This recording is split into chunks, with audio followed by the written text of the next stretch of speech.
1518 সালের গ্রীষ্মে ফ্রান্সের স্ট্রাসবার্গ শহরে ঘটে এমন এক ঘটনা যা আজও চিকিৎসা বিজ্ঞান আর ইতিহাসবিদদের হতবাক করে। এক নারী হঠাৎ রাস্তায় নাচতে শুরু করেন, কিন্তু অদ্ভুত বিষয় হলো তিনি থামলেন না। ঘন্টার পর ঘন্টা, দিনের পর দিন তিনি নাচতেই থাকলেন। আরও ভয়ানক ব্যাপার হচ্ছে, ধীরে ধীরে একে একে শত শত মানুষ তার সঙ্গে নাচতে শুরু করলো। তারা নাচতে নাচতে ক্লান্ত হয়ে পড়ল, কেউ কেউ মারা গেল। কিন্তু প্রশ্ন হলো, এই ভয়ানক নাচের মহামারী আসলে কি ছিল? বন্ধুরা, আজ আমরা এমনই এক অদ্ভুত কিন্তু সত্য ঘটনা সম্পর্কে জানব, ইতিহাসে যাকে বলা হয় দ্য ডান্সিং প্লেগ অফ 1518। 1518 সালের জুলাই মাস, স্ট্রাসবার্গ শহরের এক নারী, ফ্রাউ ট্রফিয়া, বাড়ির সামনের রাস্তায় বেরিয়ে এলেন। শুরু করলেন এক অদ্ভুত নাচ। সেই নাচে ছিল না আনন্দ, ছিল না সঙ্গীত, শুধু ছিল কষ্টের ছাপ। প্রথম দিন ভাবা হলো হয়তো মানসিক সমস্যা, কিন্তু তিনি নাচলেন দ্বিতীয় দিনও, তৃতীয় দিনও। এক সপ্তাহের মধ্যে আরও 34 জন মানুষ তার সাথে সেই একইভাবে নাচতে শুরু করে। এক মাসের মধ্যে সংখ্যাটা দাঁড়ায় প্রায় 400 জনে। তখনকার সমাজ ছিল অন্ধবিশ্বাসে ভরা।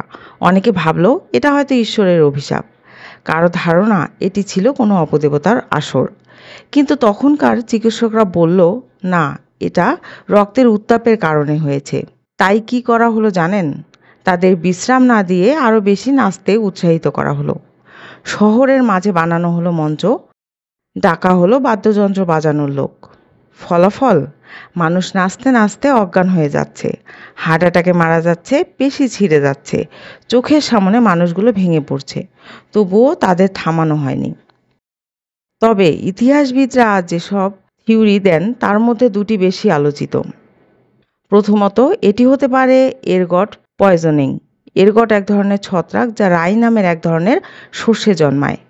এই বিষ খেলে মানুষের দেহে এলএসডির মতো এক হ্যালুসিনেশন বা বিভ্রমে চলে যায়। মন আর শরীরের মধ্যে সংযোগ নষ্ট হয়। দ্বিতীয় থিওরি, ম্যাস সাইকোজেনিক ইলনেস বা সামষ্টিক মানসিক ব্যাধি।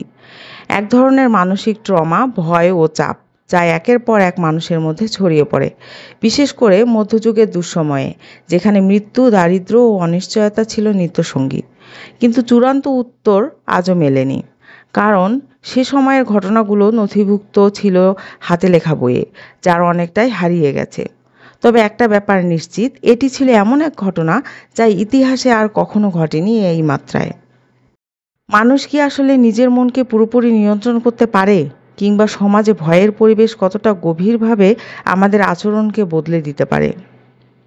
দ্য ড্যান্সিং প্লেগ আমাদের শুধু ভয় পাইয়ে দেয় না, আমাদের এই প্রশ্নেও ফেলে, আসলে কে চালায় আমাদের শরীর ও মন?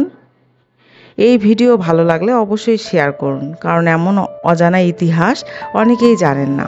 কমেন্টে জানাতে ভুলবেন না আপনার কি মনে হয়, কি ছিল এই নাচের মহামারীর আসল কারণ। আর সাবস্ক্রাইব করুন আনটোল্ড স্টোরিজ, কারণ এমন অদ্ভুত কিন্তু সত্য গল্প এখানেই পাওয়া যায়।